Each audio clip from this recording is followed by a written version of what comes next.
Growing up, I was very involved at my school in lots of activities, and my mom was a teacher as well, so that's kind of how I got into education, and I decided to pursue FACS in college. A FACS teacher is Family and Consumer Sciences. A few years ago, it would have been called a home ec teacher.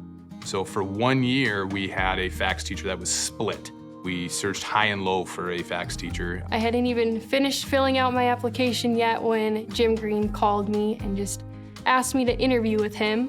She's an actual trained FACS teacher from NDSU, which is the only program in the state. And I was a little hesitant because I'd never been to Watford City before, so I was thinking, oh, I don't know if I want to make that trip out quite yet, because it was the middle of winter and I was in Fargo. She found a weekend, I think a couple weeks later, on a Saturday that would work for them to come up, her and her fiance. One of the other barriers for Jill coming out here was her fiance. They were planning on getting married that summer.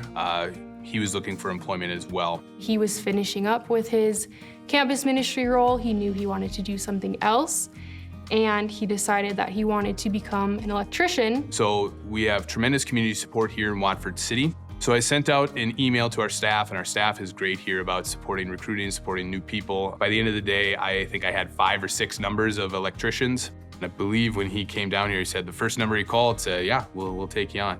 I had came a month after I applied.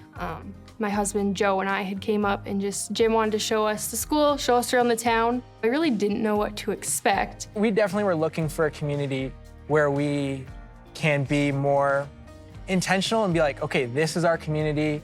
How can we, through our jobs, through getting involved in the community, how can we, help grow this community and be a part of this community?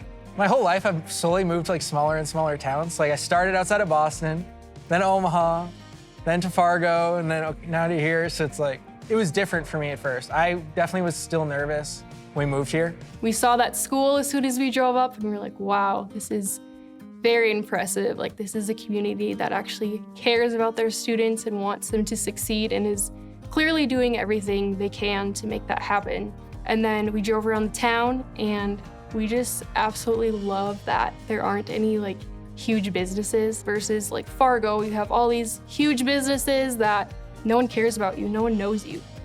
Coming to a new community, I feel is always gonna be kind of hard if you just sit back, but yeah, just us coming into our workplaces, our churches, everyone has been very welcoming and inviting to us, and it's been super amazing to get to know the people in our community. So I would just suggest get involved because you're gonna find amazing people here.